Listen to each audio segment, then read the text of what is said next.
வியக்கும் பன்முகத்தன்மை கொண்ட இந்திய திருநாட்டின் 77வது குடியரசு நாள் கோலாகலமாக கொண்டாடப்பட்டது. டெல்லி கடமை பாதையில் நடைபெற்ற நிகழ்ச்சியில் 21 பீரங்கி குண்டுகள் முழங்க மூவர்ண கொடியை குடியரசுத் தலைவர் திரௌபதி முர்மு ஏற்றி வைத்தார். டெல்லி கடமை பாதையில் நடைபெற்ற முப்படை வீரர்களின் அணிவகுப்பு மரியாதையை குடியரசுத் தலைவர் திரௌபதி முர்மு ஏற்றுக்கொண்டார். படைகள் வீரர்களின் வலிமையை பறைசாற்றும் வகையில் நிலமதிர செம்மார்ந்த பேரணி நடைபெற்றது.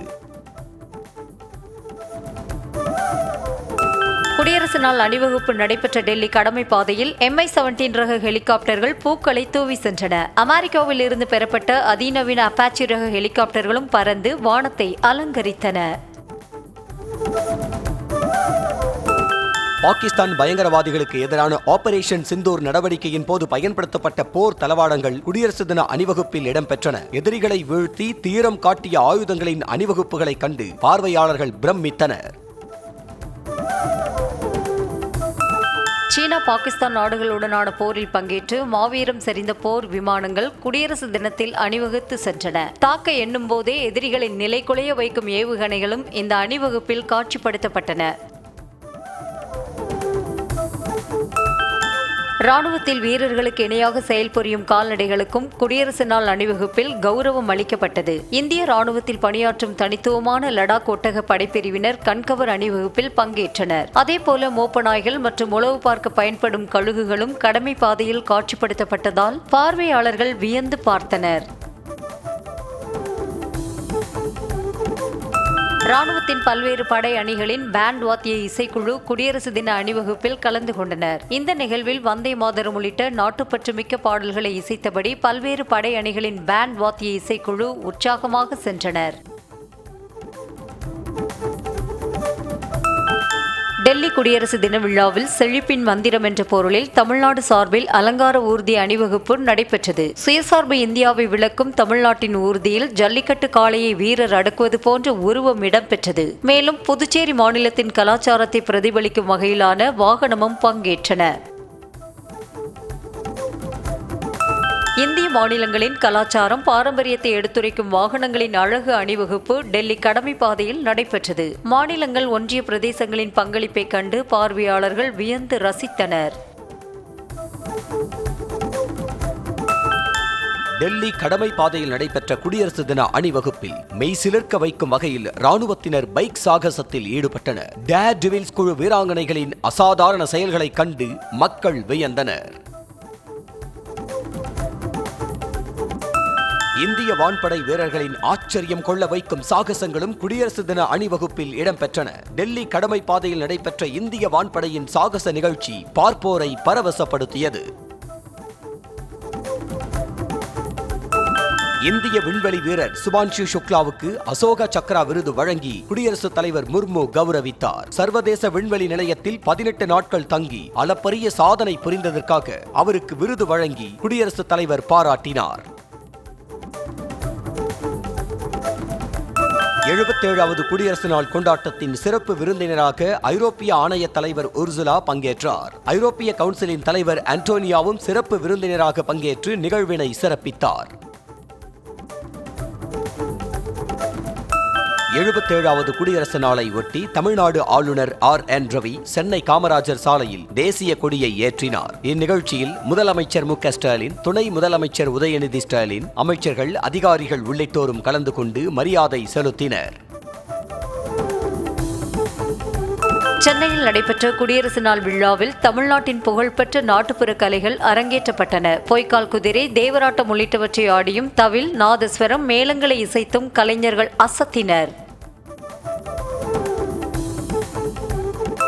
தமிழ்நாடு அரசு துறைகளின் சாதனைகளை விளக்கும் வகையிலான அலங்கார வாகன அணிவகுப்பு சென்னையில் நடைபெற்ற குடியரசு தின அணிவகுப்பில் இடம்பெற்றன. மகளிர் உரிமை தொகை, புதுமைப்பெண், கலைஞர் கனவு இல்லம் உள்ளிட்டவற்றை பறைசாற்றும் வகையில் எழில்மிகு பேரணி நடைபெற்றது. சென்னையில் நடைபெற்ற குடியரசு நாள் விழாவில் ராணுவம், வான்படை, கடற்படை வீரர்களின் கம்பீர அணிவகுப்பு நடைபெற்றது. வீரர்களின் அணிவகுப்பு மரியாதையை சல்யூட் அடித்து ஆளுநர் RN ரவி ஏற்றுக்கொண்டார். சென்னையில் நடைபெற்ற குடியரசு தின விழாவில் தமிழ்நாடு காவல்துறை, தீயணைப்புத்துறை, CISF, பேரிடர் மீட்புப் படை வீரர்களின் மிடுக்கான அணிவகுப்பு நடந்தன. கமாண்டோ படையினர், கடலோர காவல் பிரிவினர், வனத்துறை வீரர்களும் கம்பீர நடைபோட்டு சென்றனர். ஊர்காவல் படை, குதிரைப்படை, தேசிய மாணவர் படை, சாரணர் இயக்க வீரர்களின் வெற்றி நடை சென்னையில் நடைபெற்ற குடியரசு தின விழாவில் இடம்பெற்றன. மேலும் தேசிய மாணவர் படை, நாட்டு நலப்பணி திட்டப்படை, சாலை பாதுகாப்பு சுற்றுக்காவல் படை வீரர்களும் அணிவகுத்து சென்றனர். ஊர்காவல், சாலை பாதுகாப்பு சுற்றுக்காவல் உள்ளிட்ட படைப்பிரிவுகளின் வீராங்கனைகள் அணிவகுப்பு சென்னையில் நடைபெற்ற குடியரசு தின விழாவில் மிக நேர்த்தியாக நடைபெற்றது. நிமிர்ந்த நடை, நேர்கொண்ட பார்வையுடன் நடை போட்டு பெண்கள் அசத்தினர். குடியரசு தின விழாவில் பல்வேறு துறைகளின் சார்பில் கூட்டுக்குழல் முரசிசை குழுவினர் அணிவகுப்பு நடைபெற்றன. தேசிய எண்ணத்தை பிரதிபலிக்கும் வகையில் இசைத்து சென்றதைக் கண்டு பார்வையாளர்கள் வெகுவாக ரசித்தனர். சென்னையில் நடைபெற்ற குடியரசு தின விழாவில் திருப்பூர் மாவட்டத்தைச் சேர்ந்த கலிமுல்லாவுக்கு மத நல்லிணக்கத்திற்கான கோட்டை அமீர் பதக்கத்தை முதலமைச்சர் மு.க.ஸ்டாலின் வழங்கினார். தனது சொந்த நிலத்தை கோயில் கட்டுவதற்காக கொடுத்து மத நல்லிணக்கம் செழிக்கும் வகையில் செயல்பட்டதற்காக அவருக்கு விருது வழங்கி பாராட்டு தெரிவிக்கப்பட்டது. நாட்டின் 77வது குடியரசு தின விழாவினை ஒட்டி தமிழ்நாட்டின் அனைத்து மாவட்டங்களிலும் தேசிய கொடியை ஏற்றி வைத்து ஆட்சியர்கள் மரியாதை செலுத்தினர். பின்னர் காவல்துறையினர் வழங்கிய அணிவகுப்பு மரியாதையையும் ஆட்சியர்கள் ஏற்றனர். குடியரசு நாளை ஒட்டி தமிழ்நாடு ஆளுநர் R.N. ரவி அளித்த தேநீர் விருந்தை தமிழ்நாடு அரசு புறக்கணித்தது. தமிழக அரசுக்கு எதிராக ஆளுநர் தொடர்ந்து செயல்படுவதை கண்டித்து தேநீர் விருந்தை புறக்கணிப்பதாக அறிவிக்கப்பட்டுள்ளது. புதுச்சேரி குடியரசு நாள் கொண்டாட்டத்தில் துணைநிலை ஆளுநர் கைலாஷ்நாதன் தேசிய கொடியை ஏற்றி வைத்து மரியாதை செலுத்தினார். இந்த விழாவில் முதலமைச்சர் ரங்கசாமி, அமைச்சர்கள் உள்ளிட்ட பலர் பங்கேற்று சிறப்பித்தனர். வீரதீர செயலுக்கான அண்ணா பதக்கம் நீலகிரி மாவட்டத்தை சேர்ந்த தீயணைப்பு வீரர்கள் சங்கர், சுரேஷ், ரமேஷ்குமாருக்கு வழங்கப்பட்டன. கன்னியாகுமரி மாவட்டத்தை சேர்ந்த மறைந்த பீட்டர் ஜான்சனின் மனைவிக்கும் வழங்கி வீரதீர செயலுக்கான அண்ணா பதக்கம் வழங்கப்பட்டது. சென்னையில் நடைபெற்ற குடியரசு தின விழாவில் எங்கள் வாழ்வும் எங்கள் வளமும் மங்காத தமிழ் என்று சங்கே முழங்கு என பள்ளி, கல்லூரி மாணவர்கள் கண்கவர் நடனமாடி அசத்தினர். எங்கள் பகைவர் எங்கோ மறைந்தார், இங்குள்ள தமிழ் ஒன்றாதல் கண்டே என்ற புரட்சி கவிஞர் வரிகளுக்கு உற்சாக நடனமாடி மகிழ்ந்தனர். சென்னையில் நடைபெற்ற குடியரசு தின விழாவில் கர்நாடக மாநிலத்தின் பாரம்பரிய லம்பானி நடனம், அருணாச்சல பிரதேசத்தின் நாட்டுப்புற ஜூஜு ஜாஜா நடனமாடி கலைஞர்கள் அசத்தினர். மேலும் ராஜஸ்தான் நாட்டுப்புற கலைஞர்கள் தலையில் தீக்குடமேந்தி வியப்படைய வைத்தனர். அதிமுகவை ஊழல்வாத அடிமை கட்சி என விமர்சித்த விஜய்க்கு அமமுக பொதுச் செயலாளர் TTV தினகரன் பதிலடி கொடுத்திருக்கிறார். தேனியில் செய்தியாளர்களை சந்தித்த அவர், தாங்கள் நடிக்கும் திரைப்படத்தின் டிக்கெட் விற்பனையில் நடைபெறும் ஊழலை முதலில் தடுத்து நிறுத்துமாறு வலியுறுத்தினார். தேர்தலுக்கு பிறகு தாவேக என்ற கட்சி இருக்குமா என்பதே சந்தேகம்தான் என அதிமுக முன்னாள் அமைச்சர் செல்லூர் ராஜு விமர்சித்துள்ளார். உச்ச நடிகர் என கூறிக்கொள்ளும் விஜயை வைத்து படம் எடுத்தவர்களெல்லாம் தற்போது நடுத்தெருவில் நிற்பதாகவும் அவர் காட்டமாக சாடினார். கேரள மாநிலம் கண்ணூரில் நடைபெற்ற குடியரசு தின நிகழ்ச்சியில் மேடையில் பேசிக் கொண்டிருந்த போதே அம்மாநில தொல்லியல் துறை அமைச்சர் கடனப்பள்ளி ராமச்சந்திரன் மயங்கி சரிந்ததால் பரபரப்பு ஏற்பட்டது. மயங்கி விழுந்த அமைச்சரை போலீசார் மீட்டு உடனடியாக மருத்துவமனைக்கு அனுப்பி வைத்த நிலையில் அவர் தற்போது நலமுடன் இருப்பதாக தகவல் வெளியாகியுள்ளது. சுயமரியாதையோடு பணியாற்ற முடியவில்லை என்ற ஏக்கத்தில் வைத்திலிங்கம் இருந்ததாகவும் அதற்கான காரணம் இப்போது புரிந்துவிட்டதாக முதலமைச்சர் மு.க.ஸ்டாலின் தெரிவித்துள்ளார். தஞ்சாவூர் மாவட்டம் செங்கிப்பட்டியில் வைத்திலிங்கத்தின் ஆதரவாளர்கள் அனைவரும் முதலமைச்சர் மு.க.ஸ்டாலின் முன்னிலையில் திமுகவில் இணைந்தனர். அப்போது பேசிய முதலமைச்சர், திமுக கூட்டணி மிகப்பெரிய வெற்றியை பெறும் என்றார். தஞ்சாவூரில் நடைபெற்ற வெல்லும் தமிழ் பெண்கள் டெல்டா மண்டல மகளிர் அணி மாநாட்டில் முதலமைச்சர் மு.க.ஸ்டாலினுக்கு உற்சாக வரவேற்பளிக்கப்பட்டது. மாநாட்டு திடலுக்கு முதலமைச்சர் வருகை தந்ததும் மகளிர் அனைவரும் எழுந்து நின்று திமுக கொடிகளை காட்டி வரவேற்பளித்தனர். தோற்றுப்போன கூட்டணியை புதுப்பித்து என்டிஏ என பில்டப் கொடுப்பதாக முதலமைச்சர் மு.க.ஸ்டாலின் விமர்சித்துள்ளார். தஞ்சையில் நடைபெற்ற வெல்லும் தமிழ் பெண்கள் மாநாட்டில் உரையாற்றிய அவர், மிரட்டி உருட்டி உருவான பிளாக்மெயில் கூட்டணி, அமித்ஷாவால் திணிக்கப்பட்ட கூட்டணி என்றும் கடுமையாக சாடினார். அதிமுக ஆட்சி என்ற பெயரில் பாஜகவின் பிராக்சி ஆட்சி நடந்ததையே ஏற்காதவர்கள் தமிழ்நாட்டு மக்கள் என முதலமைச்சர் மு.க.ஸ்டாலின் தெரிவித்துள்ளார். வெல்லும் தமிழ் பெண்கள் மாநாட்டில் பேசிய அவர், தற்போது வெளிப்படையாக பாஜக ஆட்சி என்று சொல்லி வருவதாகவும் அவர்களை அனுமதிக்க மாட்டோம் என்றும் முதலமைச்சர் சூளுரைத்தார். தமிழ்நாட்டில் பெண்களுக்கு பாதுகாப்பு இல்லை என மைக் என்று நினைத்து கண்ணாடியை பார்த்து பிரதமர் மோடி பேசியுள்ளதாக துணை முதலமைச்சர் உதயநிதி ஸ்டாலின் பதிலடி கொடுத்துள்ளார். மாநாட்டில் உரையாற்றிய அவர், பில்கிஸ் பானு வழக்கில் குற்றவாளிகளுக்கு ஆதரவாக இருந்தது பாஜக என்றும், பெண்களுக்கு எதிரான குற்றங்கள் நடக்கும் மாநிலங்களில் பாஜக ஆட்சிதான் நடப்பதாகவும் கடுமையாக விளாசினார். பாஜகவின் நம்பர் 1 அடிமையாக இபிஎஸ் இருப்பதாக துணை முதலமைச்சர் உதயநிதி ஸ்டாலின் காட்டமாக விமர்சித்துள்ளார். மத்திய அரசின் அடையாளம் பாசிசம் என்றும், முந்தைய அதிமுக அரசின் அடையாளம் அடிமைத்தனம் என்றும் அவர் சாடியுள்ளார். பல்வேறு துறைகளில் சாதித்து காட்டியதுதான் தமது திராவிட மாடல் என்ஜின் என திமுக துணை பொதுச் செயலாளர் கனிமொழி எம்பி பெருமிதம் தெரிவித்தார். டபுள் என்ஜின் என சொல்வது என்றைக்குமே வேலை செய்யாது என்றும், ரிப்பேர் மாடல் என்ஜினாகத்தான் இருந்திருப்பதாகவும் அவர் விமர்சனம் செய்துள்ளார். குடியரசு தின விழாவில் கடந்த வருடம் போலீசாருக்கு வழங்கிய பதக்கங்களை இரவல் வாங்கி இந்த வருடம் மீண்டும் வழங்கியதாக அதிமுக குற்றம் சாட்டியுள்ளது. இந்த அவலம் திமுக ஆட்சியை தவிர வேறெங்காவது நடக்குமா எனவும், வெட்டி விளம்பரம் செய்வதில் காட்டுகின்ற கவனத்தை காவலர்களின் கௌரவமான பதக்கங்களை தயார் செய்வதில் இல்லையே ஏன் எனவும் அதிமுக கேள்வி எழுப்பியுள்ளது. ஆளுநர் மாளிகை தேநீர் விருந்தில் தேமுதிக பொருளாளர் சுதீஷை சந்தித்து பாஜக மாநில தலைவர் நயினார் நாகேந்திரன் உரையாடினார். இது தொடர்பாக செய்தியாளர்கள் எழுப்பிய கேள்விக்கு பதிலளித்த நயினார் நாகேந்திரன், நண்பர் என்ற முறையில் சுதீஷை சந்தித்ததாகவும், கூட்டணி தொடர்பாக எதுவும் பேசவில்லை என்றும் அவர் விளக்கமளித்தார். மதுரை வடக்கு தொகுதியில் வேட்பாளராக நிற்க வேண்டும் என அன்பு தலைவர் கார்கேவிடம் கோரிக்கை வைப்பேன் என்று காங்கிரஸ் எம்பி மாணிக்கம் தாக்கூர் தனது எக்ஸ் பக்கத்தில் தெரிவித்துள்ளார். மேலும் தன்மானம் காக்க சிலருக்கு பாடம் புகட்ட வேண்டும் என்றும், அதிகார திமிருடன் இருந்தால் தோழமை கட்சிகள் அமைதியாக இருக்கும் காலம் முடிந்து விட்டதாகவும் பதிவிட்டுள்ளார்.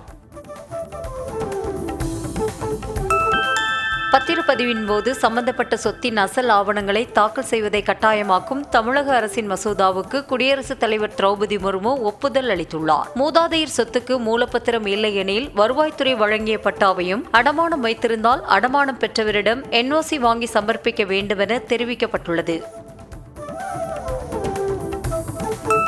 ஆபரண தங்கத்தின் விலை வரலாறு காணாத வகையில் உயர்ந்து வரும் நிலையில் 1 சவரன் விலை 1,20,000 ரூபாயை கடந்தது. 22 கேரட் தங்கத்தின் விலை கிராமிற்கு 275 ரூபாய் உயர்ந்து 15,025 ரூபாய்க்கும், சவரனுக்கு 2,200 ரூபாய் உயர்ந்து 1,20,200 ரூபாய்க்கும் விற்பனை செய்யப்பட்டது. தங்கத்தை தொடர்ந்து வெள்ளியின் விலையும் உயர்ந்து வருகிறது. அதன்படி வெள்ளி கிராமுக்கு 10 ரூபாய் உயர்ந்து 375 ரூபாய்க்கும், கிலோவுக்கு 3,75,000 ரூபாய்க்கும் விற்பனையாகிறது. காலி பணியிடங்களை நிரப்புவதில் மட்டுமின்றி குறிப்பிடுவதிலும் திமுக அரசு அக்கறை இல்லை என பாஜக மாநில தலைவர் நயினார் நாகேந்திரன் விமர்சித்துள்ளார். தமிழ்நாடு ஆசிரியர் தேர்வு வாரியத்தின் வருடாந்திர தேர்வு அட்டவணையில் காலி பணியிடங்களின் எண்ணிக்கையை கூட குறிப்பிடாமல் கண் துடைப்புக்காக ஒரு அறிக்கையை வெளியிட்டிருப்பது அதிர்ச்சி அளிப்பதாக அவர் தெரிவித்துள்ளார். காலம் கழிந்து வரும் கூட்டணிக்கு எந்த மரியாதையும் இல்லை என எடப்பாடி பழனிசாமி கூறியுள்ளது குறித்து செய்தியாளர்களின் கேள்விக்கு அவரிடம்தான் இதை பற்றி கேட்க வேண்டும் என தேமுதிக பொதுச் செயலாளர் பிரேமலதா விஜயகாந்த் பதிலளித்தார். விருதுநகர் மாவட்டம் அருப்புக்கோட்டையில் செய்தியாளர்களை சந்தித்த அவர், தமிழ்நாட்டுக்கும் மக்களுக்கும் நல்லது செய்யும் வகையில் ஒரு மகத்தான கூட்டணியை தேமுதிக அமைக்கும் என்றார். அடுத்த ஆண்டு பட்ஜெட் நிதியில் செயல்படுத்த உள்ள திட்டங்களுக்கு இப்போதே டெண்டர் விட்டு திமுக தேர்தல் செலவுக்கு நிதி திரட்டுவதாக பாமக தலைவர் அன்புமணி ராமதாஸ் குற்றம் சாட்டியுள்ளார். இதுகுறித்த அறிக்கையில், இதன் நோக்கம் கட்டமைப்பு பணிகளை மேற்கொள்ள வேண்டும் என்பது அல்ல, மாறாக ஆட்சி அதிகாரத்தில் இருக்கும் கடைசி நிமிடம் வரை ஊழல் செய்ய வேண்டும் என்ற பேராசையே என அன்புமணி சாடியுள்ளார். தாவேக தலைவர் விஜயை 0 மாதிரி பார்ப்பதாகவும் 0வுடன் ஒரு எண் சேர்ந்தால்தான் மதிப்பு அதிகம் என பாஜக மூத்த தலைவர் தமிழிசை சவுந்தரராஜன் தெரிவித்தார். முன்னதாக 77வது குடியரசு தினத்தை ஒட்டி சென்னை தீநகரில் உள்ள பாஜக தலைமை அலுவலகமான கமலாலயத்தில் ஓய்வு பெற்ற ராணுவ அதிகாரியுடன் சேர்ந்து பாஜக மூத்த தலைவர் தமிழிசை சவுந்தரராஜன் தேசிய கொடியை ஏற்றி வைத்தார். மத்திய அரசை கண்டித்து வரும் 1ஆம் தேதி முதல் பாத யாத்திரை தொடங்க உள்ளதாக காங்கிரஸ் மாநில தலைவர் செல்வ பெருந்தகை தெரிவித்துள்ளார். சென்னையில் செய்தியாளர்களிடம் பேசிய அவர் 2026 தேர்தலில் தீர்மானிக்கும் சக்தியாக காங்கிரஸ் இருக்கும் என்றார். அதிமுக நிறுவனர் எம்ஜிஆர் மற்றும் ஜெயலலிதாவுக்கு பிறகு திமுக அதிமுக என்ற இருவரும் கட்சிகளை வீழ்த்தி வரலாறு படைக்கக்கூடிய தலைவராக தாவேக தலைவர் விஜய் உருவெடுத்திருப்பதாக கே.ஏ. செங்கோட்டையன் தெரிவித்தார். கோவை தொண்டாமுத்தூரை சேர்ந்த காங்கிரஸ் மாவட்ட பொதுச் செயலாளர் உட்பட 200க்கும் மேற்பட்ட மாற்றுக் கட்சியினர் அக்கட்சியிலிருந்து விலகி செங்கோட்டையன் முன்னிலையில் தாவேகவில் இணைந்தனர்.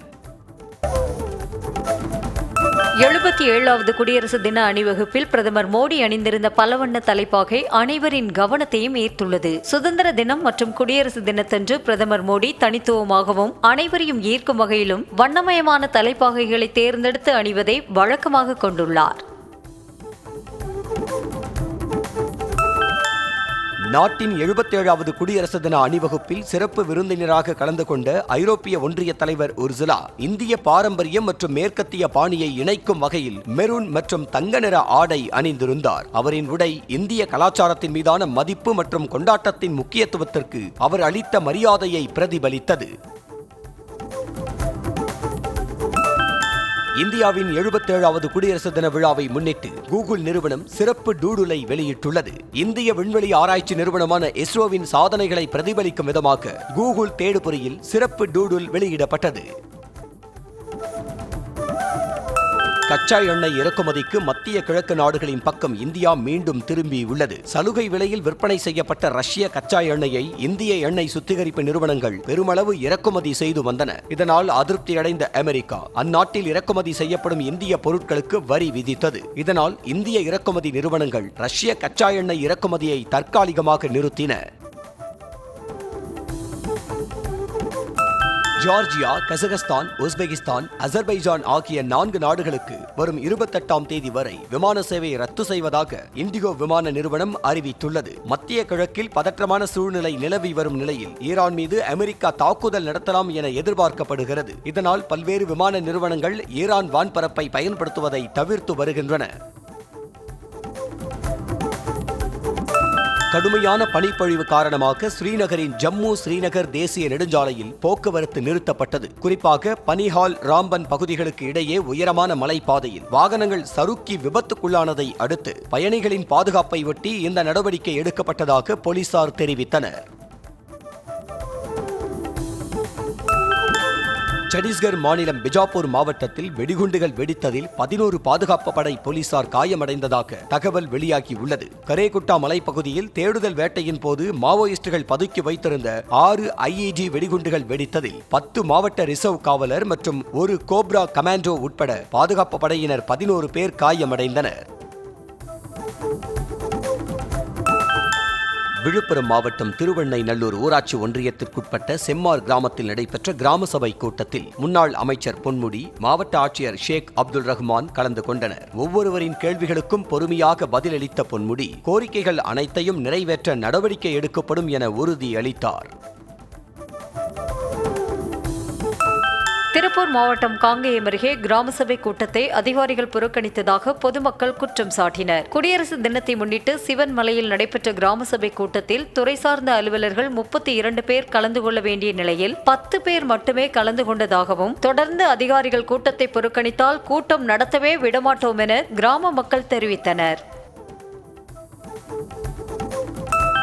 கோவை மாவட்டம் அன்னூர் அருகே வடவள்ளி ஊராட்சியில் சாலை பணிக்காக தோண்டிய பள்ளத்தை இதுவரை சீரமைக்கவில்லை என குற்றச்சாட்டு எழுந்துள்ளது. இதனால் சாலை சேதமடைந்ததால் இப்பகுதிக்கு இயக்கப்பட்ட அரசு பேருந்தும் நிறுத்தப்பட்டுள்ளது. எனவே தார் சாலையை சீரமைக்காத அரசு அதிகாரிகளை கண்டித்து பொதுமக்கள் கிராம சபை கூட்டத்தை புறக்கணித்து அதிகாரிகளை முற்றுகையிட்டு கருப்பு கொடி போராட்டம் நடத்தினர். திருப்பூர் மாவட்டம் தாராபுரம் அருகே கவுண்டச்சிபுதூரில் குடியரசு தினத்தை முன்னிட்டு நடைபெற்ற கிராம சபை கூட்டத்தில் துறை சார்ந்த அதிகாரிகள் கலந்து கொள்ளாததை அடுத்து கூட்டம் பாதியிலேயே நிறுத்தப்பட்டது. 11 மணிக்கு கூட்டம் நடைபெறும் என அறிவிக்கப்பட்டிருந்தும் அதிகாரிகள் வராததால் அதிருப்தி அடைந்த பொதுமக்கள் கூட்டத்தை ஒத்திவைக்க கோரினர். இதனையடுத்து கூட்டம் பாதியிலேயே நிறுத்தப்பட்டது. திருவள்ளூர் மாவட்டம் எல்லாபுரம் அடுத்த அத்திவாக்கம் ஊராட்சியில் அடிப்படை வசதிகள் செய்து தரக்கோரி கிராம சபை கூட்டத்தை புறக்கணித்து மக்கள் போராட்டத்தில் ஈடுபட்டனர். தங்களின் கோரிக்கைகளை நிறைவேற்ற வலியுறுத்தி கிராம சபை கூட்டங்களில் தீர்மானங்கள் வைத்தும் துறை அதிகாரிகள் எவ்வித நடவடிக்கையும் எடுக்கவில்லை என கண்டனம் தெரிவித்து கோஷம் எழுப்பினர். சிவகங்கை மாவட்டம் மானாமதுரை அருகே சைக்களத்தூர் ஊராட்சியில் குடியரசு தினத்தை முன்னிட்டு நடைபெற்ற கிராம சபை கூட்டத்தை கிராம மக்கள் புறக்கணித்தனர். மானாமதுரை வட்டாட்சியர் கிருஷ்ணகுமார் தனது அதிகாரத்தை தவறாக பயன்படுத்தி 5 கோடி மதிப்புள்ள அரசு இடத்தை தனிநபர்களிடம் ஆதாயம் பெற்றுக்கொண்டு இலவச பட்டா வழங்கியதை கண்டித்து கிராம சபை கூட்டத்தை புறக்கணித்ததாக பொதுமக்கள் தெரிவித்தனர். திருவள்ளூர் மாவட்டம் தடம்பெரும்பாக்கம் ஊராட்சியில் நடந்த கிராம சபை கூட்டத்தை மக்கள் புறக்கணித்து வெளியேறினர். கிராம சபை கூட்டத்திற்கு வந்த மக்கள் 100 நாள் வேலை வழங்காததை கண்டித்தும் ஊராட்சியில் அடிப்படை வசதிகள் செய்து தராததையும் கண்டித்து கூட்டத்தை புறக்கணித்த மக்கள் பேச்சுவார்த்தைக்கு வந்த வட்டார வளர்ச்சி அலுவலரிடம் வாக்குவாதத்தில் ஈடுபட்டனர். கோயம்புத்தூர் மாவட்டம் பொள்ளாச்சி அருகே புரவிப்பாளையம் ஊராட்சிக்குட்பட்ட பகுதிகளில் கல்குவாரிகள் அமைக்க அனுமதி வழங்கக்கூடாது என கிராம சபை கூட்டத்தில் ஊர் மக்கள் அதிகாரிகளுடன் வாக்குவாதத்தில் ஈடுபட்டனர். ஏற்கனவே உள்ள கல்குவாரிகளால் நிலத்தடி நீர்மட்டம் குறைந்து விவசாயம் பாதிக்கப்படுவதாக கிராம மக்கள் வேதனை தெரிவித்தனர். கடலூர் மாவட்டம் விருத்தாச்சலம் அடுத்த புது கூரைப்பேட்டை ஊராட்சியில் பொதுமக்கள் கோரிக்கைகளை வைத்துக் கொண்டிருந்த போது கிராம சபை கூட்டம் முடிந்ததாக வட்டார வளர்ச்சி அலுவலர் கூறியது அதிருப்தியை ஏற்படுத்தியுள்ளது. கடந்த 5 ஆண்டுகளாக சாலை அமைத்து தர கோரி அப்பகுதி மக்கள் தொடர்ந்து கோரிக்கை விடுத்து வருகின்றனர். சென்னை அம்பத்தூர் பிரதான சாலையில் கடந்த அக்டோபர் மாதத்தில் பள்ளம் ஏற்பட்டு மூடப்பட்ட அதே இடத்தில் மீண்டும் பெரிய பள்ளம் ஏற்பட்டதால் வாகன ஓட்டிகள் அச்சமடைந்தனர். அம்பத்தூர், கள்ளிக்குப்பம், மேனாம்பேடு, புதூர் உள்ளிட்ட பகுதிகளைச் சேர்ந்த மக்கள் பயன்படுத்தும் பிரதான சாலையில் பள்ளங்கள் ஏற்படுவது தொடர்வதால் விபத்து ஏற்படும் அபாயம் உள்ளதாக வாகன ஓட்டிகள் தெரிவித்தனர். திருப்பூர் அணைப்பாளையம் பகுதியில் 4 பின்னலாடை நிறுவனங்களில் கொள்ளை முயற்சி நடைபெற்ற நிலையில் முகத்தை மூடியபடி வந்த 5 பேர் கொண்ட கும்பல் திருடிவிட்டு பதுங்கி தப்பி சென்றதன் சிசிடிவி காட்சி வெளியாகியுள்ளது. சிசிடிவி பதிவு ஆதாரத்தை வைத்து கொள்ளையர்கள் குறித்து 15 வேலம்பாளையம் போலீசார் விசாரணை நடத்தி வருகின்றனர்.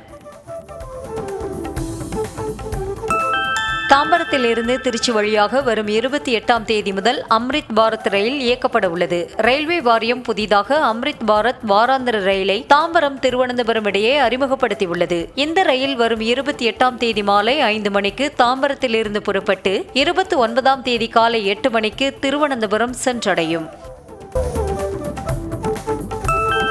சென்னை அடையாறில் தலையில் இரத்த காயங்களுடன் சாக்கு மூட்டையில் கட்டி வீசப்பட்ட ஆண் சடலம் மீட்கப்பட்டதால் பரபரப்பு ஏற்பட்டது. உடலை மீட்டு பிரேத பரிசோதனைக்காக ராயப்பேட்டை மருத்துவமனைக்கு அனுப்பி வைத்த போலீசார் கொலை செய்யப்பட்ட நபர் மற்றும் கொலை செய்தவர்கள் யார் என்பது குறித்து விசாரணை நடத்தி வருகின்றனர். ராமநாதபுரம் அருகே அடையாளம் தெரியாத வாகனம் மோதி இளைஞர் உயிரிழந்த நிலையில் விபத்தை ஏற்படுத்திவிட்டு நிற்காமல் சென்றவரை கண்டுபிடித்து நடவடிக்கை எடுக்க வலியுறுத்தி உடலை வாங்க மறுத்து உறவினர்கள் ராமநாதபுரம் அரசு மருத்துவக் கல்லூரி மருத்துவமனையில் தர்ணாவில் ஈடுபட்டனர். கார்குடி கிராமத்தைச் சேர்ந்த கண்ணன் என்பவர் இரவு பைக்கில் சென்று கொண்டிருந்த போது அடையாளம் தெரியாத வாகனம் மோதி உயிரிழந்தார். சிவகங்கை மாவட்டம் திருப்புவனம் அருகே கோயில் உண்டியலை திருடிய இளைஞரை பிடித்து தர்ம அடி கொடுத்த மக்கள் காவல்துறையினரிடம் ஒப்படைத்தனர். வில்லியரேந்தர் ஊர்காவலன் கோவிலுக்குள் நுழைந்த இருவர் உண்டியலை உடைத்து அதிலிருந்த 25,000 ரொக்கம் மற்றும் வெண்கல குத்துவிளக்குகளை திருடிக் கொண்டு தப்பிக்க முயன்றனர். ஒருவர் தப்பித்த நிலையில் மற்றொருவர் பிடிபட்டார். சென்னை கொடுங்கையூர் அருகே மாஞ்சார் நூலை பயன்படுத்தி காத்தாடி பறக்கவிட்டு வாகன ஓட்டிக்கு படுகாயத்தை ஏற்படுத்திய பெண் உட்பட 3 பேரை போலீசார் கைது செய்தனர். கொருக்குப்பேட்டையை சேர்ந்த பிரகாஷ் ஜெயின் என்பவர் மூலக்கடை மேம்பாலம் அருகே சென்று கொண்டிருந்த போது மாஞ்சார் நூல் அவரது கழுத்தில் பட்டு நாக்கு உள்ளிட்டவைகளை அறுத்தது. இது தொடர்பான புகாரில் நஸ்ருதீன், ரமேஷ் பாபு, அஸ்மா ஆகியோர் கைது செய்யப்பட்டனர். தஞ்சாவூர் மாவட்டம் மாடுதுறையில் உள்ள பெட்ரோல் பங்க் ஒன்றில் குடியரசு தினத்தை ஒட்டி இருசக்கர வாகன ஓட்டிகளுக்கு மட்டும் 1 லிட்டர் பெட்ரோல் 50 ரூபாய்க்கு விற்பனை செய்யப்பட்டது. தலைக்கவசம் அணிந்து வருபவர்களுக்கு மட்டும் காலை 9:30 மணி முதல் 10:30 மணி வரை 1 மணி நேரத்திற்கு சலுகை விலையில் விற்பனை செய்யப்பட்டது. கடலூர் மாவட்டம் பண்ருட்டி அருகே அறுவடைக்கு தயாரான சம்பா நெற்பயிர்கள் மழைநீரில் மூழ்கியதால் விவசாயிகள் வேதனை அடைந்தனர். ஒற்றையூர், நல்லூர் பாளையம், கரும்பூர், உளுந்தாம்பட்டு மற்றும் காவனூர் உள்ளிட்ட பகுதிகளில் கடந்த 2 நாட்களாக பெய்த மழை காரணமாக அறுவடைக்கு தயாரான நெல்மணிகள் வயலில் சாய்ந்து அறுவடை செய்ய முடியாத நிலை ஏற்பட்டுள்ளது. பிரபல ரவுடி வரிச்சியூர் செல்வம் தனது பிறந்தநாள் கொண்டாட்டத்தின் போது இளம்பெண்ணை தோளில் தூக்கி வைத்துக் கொண்டு ஆட்டம் போட்ட வீடியோ வெளியாகி சர்ச்சையை ஏற்படுத்தியுள்ளது. வரிச்சியூர் செல்வத்தின் பிறந்த நாளை ஒட்டி ஒலித்த பாடலுக்கு ஏற்ப அவர் நடனமாடினார்.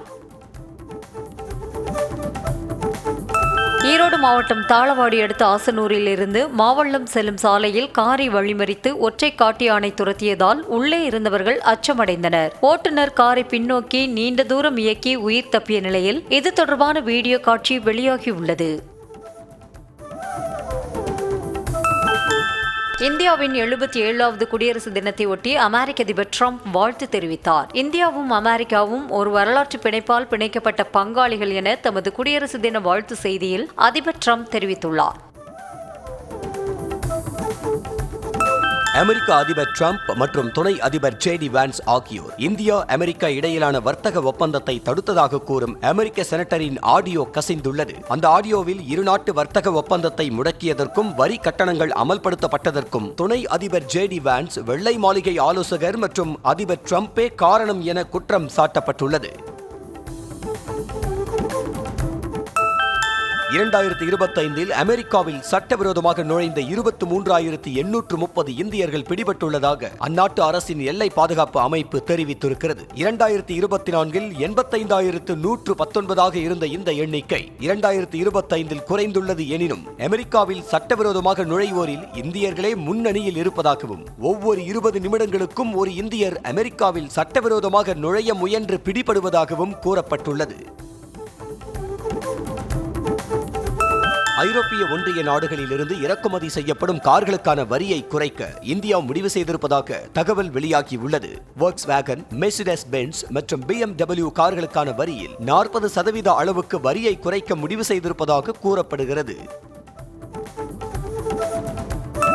பிலிப்பைன்ஸின் மிண்டனாவ் பகுதியில் உள்ள ஜம்போங்காவில் இருந்து புறப்பட்ட சுற்றுலா கப்பல் கவிழ்ந்த விபத்தில் 15 பேர் உயிரிழந்தனர். ஜம்போங்கா துறைமுகத்தில் இருந்து சுலு மாகாணத்தில் உள்ள ஜோலோவுக்கு சென்றபோது இந்த விபத்து நிகழ்ந்தது. இந்த கப்பலில் 332 சுற்றுலா பயணிகளும் 27 பணியாளர்களும் இருந்ததாக கூறப்படுகிறது. அமெரிக்கா முழுவதும் வீசிய பெரும் பனி புயலால் லட்சக்கணக்கான மக்கள் மின்சாரமின்றி தவிக்கும் சூழலுக்கு தள்ளப்பட்டுள்ளதாக அந்நாட்டு ஊடகங்கள் தெரிவித்துள்ளன. லூசியானா மற்றும் டெக்சாஸில் பனி புயலால் 7 பேர் உயிரிழந்த நிலையில் உறைபனியின் தாக்கம் நீடிக்கக்கூடும் எனவும் அந்நாட்டு வானிலை மையம் தெரிவித்திருக்கிறது. புகழ்பெற்ற அமெரிக்க மலையேற்ற வீரர் அலெக்ஸ் ஹோனோல்டு கயிறு மற்றும் எவ்வித பாதுகாப்பு உபகரணங்களும் இன்றி தைவானில் 1667 அடி உயரமுள்ள கட்டடத்தின் மீது 90 நிமிடங்களில் ஏறி சாதனை படைத்துள்ளார். இந்த பரபரப்பான நிகழ்வை கீழிருந்து படபடப்புடன் பார்த்து கொண்டிருந்த மக்கள் ஹோனால்டு கட்டடத்தின் உச்சியை அடைந்ததும் கத்தி கூச்சலிட்டு ஆர்ப்பரித்தனர். இலங்கையில் நடுக்கடலில் மேற்கொண்ட சோதனையில் 2 ஆழ்கடல் மீன்பிடி படகுகளில் இருந்து சுமார் 3000 கோடி ரூபாய் மதிப்பிலான போதைப் பொருட்கள் பறிமுதல் செய்யப்பட்டதாக அந்நாட்டு கடற்படை தெரிவித்துள்ளது. மேலும் 2 படகுகளில் இருந்து 11 பேர் கைது செய்யப்பட்டதாக தெரிவிக்கப்பட்டுள்ளது. அமேசான் நிறுவனம் தனது ஊழியர்கள் 14,000 பேரை பணி நீக்கம் செய்ய இருப்பதாக அறிவித்துள்ளது. நிறுவனத்தின் மறுசீரமைப்பு நடவடிக்கையாக இந்த பணி நீக்க நடவடிக்கை மேற்கொள்ளப்படுவதாக தெரிவிக்கப்பட்டுள்ள நிலையில் இதனால் வணிகம், பிரைம் வீடியோ, மனிதவளம் உள்ளிட்ட துறைகளில் பணிபுரிபவர்கள் பாதிக்கப்படுவார்கள் என கூறப்படுகிறது. ரஜினி, கமல் இணையும் படத்தை இயக்க வாய்ப்பு கிடைத்ததாகவும் இதுபோன்ற ஒரு அரிய வாய்ப்பு மீண்டும் கிடைக்காது என கைதி 2 படக்குழுவினரிடம் கூறியதாகவும் இயக்குனர் லோகேஷ் கனகராஜ் தெரிவித்துள்ளார். 45 நாட்கள் திரைக்கதையில் பணியாற்றி ரஜினி, கமல் இருவரிடமும் தனித்தனியாக கதை சொல்லியதாகவும் இருவருக்குமே கதை பிடித்திருந்த போதும் மென்மையான பொழுதுபோக்கு படத்தை எதிர்பார்த்ததால் அதிலிருந்து விலகியதாகவும் அவர் கூறியுள்ளார். நடிகர் மோகன்லாலின் 367வது படத்தை விஷ்ணு மோகன் இயக்க இருப்பதாக அதிகாரப்பூர்வமாக அறிவிக்கப்பட்டுள்ளது. கடந்த 2022ஆம் ஆண்டு ரஷ்யா யுக்ரைன் போரின் போது யுக்ரைனில் சிக்கிய இந்தியர்களை மீட்ட ஆபரேஷன் கங்காவை அடிப்படையாக கொண்டு இந்த திரைப்படம் உருவாக இருப்பதாக தகவல் வெளியாகியுள்ளது. இந்திய அணி எதிரணி வீரர்களின் மனதில் அச்சத்தை விதைத்து வருவதாக முன்னாள் கேப்டன் சுனில் கவாஸ்கர் பாராட்டியுள்ளார். நியூசிலாந்துக்கு எதிரான T20 தொடரை இந்திய அணி 3-0 என்ற கணக்கில் கைப்பற்றியிருக்கும் நிலையில் இந்திய அணி ஒரு சாம்பியன் அணி என்றும் பந்துவீச்சு, ஃபீல்டிங் மற்றும் பேட்டிங் என அனைத்திலும் மிக சிறப்பாக செயல்படுவதாகவும் கவாஸ்கர் பாராட்டியுள்ளார். நியூசிலாந்துக்கு எதிரான T20 தொடரின் முதல் 3 போட்டிகளிலிருந்து காயம் காரணமாக விலகியிருந்த இந்திய வீரர் திலக் வர்மா அடுத்து வரும் 2 போட்டிகளிலும் விளையாட மாட்டார் என BCCI அறிவித்திருக்கிறது. அவருக்கு பதிலாக இந்திய அணியில் இடம்பெற்றிருந்த ஷ்ரேயஸ் ஐயரே அடுத்த 2 போட்டிகளிலும் தொடர்வார் எனவும் தெரிவிக்கப்பட்டுள்ளது. நட்சத்திர கிரிக்கெட் வீரர் MS தோனி வரவிருக்கும் IPL தொடருக்காக தீவிர பயிற்சியில் ஈடுபட்டு வருகிறார். தோனி மும்முரமாக பேட்டிங் பயிற்சியில் ஈடுபடும் வீடியோ வெளியாகி சமூக வலைதளங்களில் வைரலாகி வருகிறது. கிராண்ட் ஸ்லாம் போட்டிகளில் ஒன்றான ஆஸ்திரேலிய ஓபன் டென்னிஸ் போட்டியில் கசகஸ்தான் வீராங்கனை ராய்பெக்கினா காலிறுதிக்கு முன்னேறினார். 4வது சுற்று ஆட்டம் ஒன்றில் பெல்ஜியம் வீராங்கனை மெர்டன்ஸை எதிர்கொண்ட ராய்பெக்கினா அபாரமாக விளையாடி 6-1, 6-3 என்ற கணக்கில் வெற்றி பெற்று காலிறுதி சுற்றுக்கு தகுதி பெற்றார்.